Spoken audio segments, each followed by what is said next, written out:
Hey everyone, welcome to another deep dive with us. And today we're going to be looking at something I think you'll find really interesting. We're going to be kind of exploring this intersection of nature and whimsy and even rebellion in a world that feels increasingly chaotic. Yeah, it's definitely a timely topic for sure. Yeah, for sure. So the jumping off point for this deep dive is an excerpt from a personal essay titled The Quiet Rebellion, Nature, Whimsy, and a World Gone Mad. And it's written by Jaime Hoerricks, PhD. I love that title. It's a great title. And so in this essay, Jamie is facing, some pretty serious personal and societal challenges, and that seems to be kind of the catalyst for this retreat into nature and reflection on the power of whimsy. Yeah, they're really grappling with a lot of political turmoil, economic hardship, and even, threats to their identity as a trans person. Right. It's like everything feels kind of out of control. But instead of, giving in to despair, Jamie finds this incredible strength in connecting with nature. That's so interesting because, we hear a lot about finding peace in nature, but Jamie is suggesting something much more active here. Yeah, it's not just about escaping reality, but finding ways to cope and resist within it. Exactly. It's about tapping into a different way of being, almost like a conscious choice to step outside the chaos of human-made systems. Right. And it's interesting because even something as simple as walking to the mailbox becomes this act of defiance for Jamie, this way to tap into like a timeless rhythm. That's a great point. It's like they're choosing to connect with the natural world as a way to kind of ground themselves and find their center. Absolutely. And Jamie's writing is so vivid, you can really feel that contrast between the natural world and the human world. Right. There's this sense of intentionality and wonder that they describe in nature that's almost a direct opposite to the nonsense they see in human affairs. Totally. And it's not just about escaping into nature, but finding ways to bring that sense of wonder and intentionality back into their everyday life. Right. It's about finding those little pockets of sanity and beauty that help us keep going when everything else feels like it's falling apart. Exactly. And speaking of beauty, Jamie describes encountering all these creatures along their path. A jackrabbit crows a coyote. Oh, yeah, I love that part. Me too. Ah. And there's this sense of belonging and acceptance in those encounters that seems to be missing from their human interactions. Yeah, it's almost as if Jamie is asking, what if we took our cues from the natural world instead? That's such a powerful question. It makes you wonder if maybe we've been doing it all wrong. Right, like maybe it's not about survival of the fittest, but about finding ways to thrive together. I mean, even Darwin himself observed cooperation and interdependence as crucial for survival, right? Exactly. But somewhere along the way, we seem to have gotten that message twisted. Totally. Like we took this idea of survival of the fittest and turned it into a justification for exploitation and greed. And that brings us to another really interesting point that Jamie makes about the chaparral forest. Oh yeah, that's one of my favorite parts of the essay. Mine too. It's like this perfect model of coexistence and care. Each species plays a role in maintaining harmony, and that's what ensures the survival of the whole. It's a beautiful image. And it makes you wonder what our world would look like if we operated on those same principles. It's definitely a thought-provoking idea.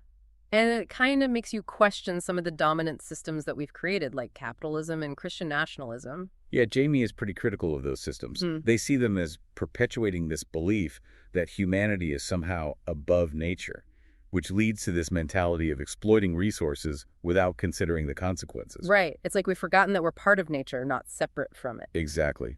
And that disconnect is causing all sorts of problems, both for the planet and for ourselves. And it's interesting how Jamie connects that critique to their personal experience as a trans person. It's like they're saying the same systems that exploit and dominate nature are also the ones that marginalize and threaten their identity. That's a really powerful connection. It's like they're finding this deep sense of belonging in the natural world where those labels and societal constructs just seem to fall away. Right. It's this beautiful idea that maybe nature can teach us a different way of relating to each other, a way that's based on acceptance and interconnectedness rather than division and hierarchy. I love that. So where does this idea of whimsy as resistance fit into all of this? Well, I'm curious to hear your thoughts on this. What did you make of it? At first I thought it was about escaping into fantasy, but it's really not about that at all. I agree. It's much more nuanced than that. Right. It's about finding those little pockets of joy and beauty that sustain us, that give us the strength to keep going even when things are tough. Exactly. It's about choosing to see the world through a different lens, one that focuses on the beauty and the interconnectedness rather than the ugliness and the division. It's like a conscious decision to cultivate a sense of hope and defiance, even in the face of overwhelming negativity. And that's a really powerful message because ultimately what Jamie's inviting us to do is to question those dominant narratives, to see the possibility of a different way of being, and to find strength and resilience in the natural world even when everything else feels like it's falling apart. And what I find so fascinating is how Jamie's personal experience of being trans intersects with all of this. They talk about feeling like an outsider in human society, but completely at home in nature. There's that beautiful line where they say, "Out here, I am no oddity. Autistic, trans, whimsical to the forest. These words mean nothing. I am just another creature on the path." It's so powerful. It's like the natural world offers this unconditional acceptance that's often missing in human interactions. And maybe that's part of what Jamie is trying to say. Maybe by connecting with nature, we can start to shed those labels and embrace a more authentic way of being, one that's rooted in our shared humanity and our connection to the natural world. That's a beautiful thought. And I think it's something that we can all relate to regardless of our individual identities or experiences. Absolutely. We all crave that sense of belonging, that feeling of being seen and accepted for who we truly are. And maybe nature can help us find that. Yeah. So tell me about this stroll to the mailbox that Jamie talks about. Well, Jamie actually describes their walk to the mailbox as a journey through this vibrant ecosystem. And they talk about greeting each creature they encounter like a neighbor. I love that. It's like they're acknowledging the presence and importance of every being in that space, Yeah. from the tiniest insect to the tallest tree. Right. They even say, "I am the visitor here, and they are the caretakers." Yeah. It's this amazing shift in perspective, recognizing that humans are not separate from or superior to nature, but rather a part of it. It's a humbling thought, Yeah, and it reminds us that we have a responsibility to care for the natural world just as it cares for us. absolutely. And that brings us to this idea of finding beauty and connection amidst the wreckage of human systems. Right. We've talked about all the challenges that Jamie is facing, but they don't end the essay with despair. There's this real sense of hope, this determination to find joy and connection, even in the face of overwhelming negativity. It's a powerful message, and I think it's a good place to pause for now. When we come back, we'll explore how this idea of finding beauty and connection might inspire us to find our own forms of quiet rebellion in a world that often feels chaotic and overwhelming. So before the break, we were talking about how Jamie finds this really incredible sense of belonging in nature, especially, in the context of being trans and facing some challenges in the human world. Right, and it's almost like nature provides this space where those labels and societal constructs just melt away. It's like in The Chaparral, Jamie is simply another creature on the path. Yeah. Their identity isn't something that has to be defended or explained, Yeah. just IS. Yeah, I think you've hit on something really important there because so much of our human experience is wrapped up in these categories and labels, and it often leads to division and judgment. But in nature, those categories don't seem to hold the same weight. Right? Like a coyote doesn't care if you're trans or autistic or anything else. It's just another being sharing the same space. And there's something really liberating about that, especially for someone who, feels marginalized or ostracized by those very labels. Absolutely. And it's kind of interesting, too, when we think back to Jamie's critique of this whole survival of the fittest idea. It's like they're saying nature actually operates on these principles of cooperation and interdependence, not cutthroat competition. And maybe that's what allows for this acceptance of diversity and difference. That's a really interesting connection. It makes me think about how Jamie describes the chaparral forest as this model of coexistence and care. Each species plays a role in maintaining the balance of the ecosystem, and it's that interdependence that ensures the survival of the whole. Right. It's almost like they're presenting an alternative model for how we could organize our societies, Imagine a world where we valued interdependence and cooperation over competition and dominance. It's a really powerful vision, but it also makes me wonder about the practical implications. Our world is kind of built on these systems of hierarchy and competition. Can we really just flip a switch and change all that? Well, that's the million-dollar question, isn't it? Yeah. But I think Jamie is suggesting that we need to start somewhere, even if it's just with small individual acts of resistance. Like that walk to the mailbox. Exactly. It might seem like a really mundane, everyday activity, but remember, Jamie describes it as a journey through this vibrant ecosystem. It's a space where they connect with other beings and acknowledge their role in maintaining the balance of the forest. It's like Jamie's saying, look, I can't single-handedly change these systems that are causing harm, but I can choose how I interact with the world around me.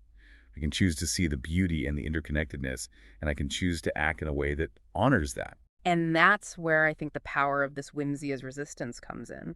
It's not about ignoring the problems or escaping reality. It's about finding those little pockets of joy and beauty that sustain us, that give us the strength to keep going and remind us that there's still good in the world, even when things are tough.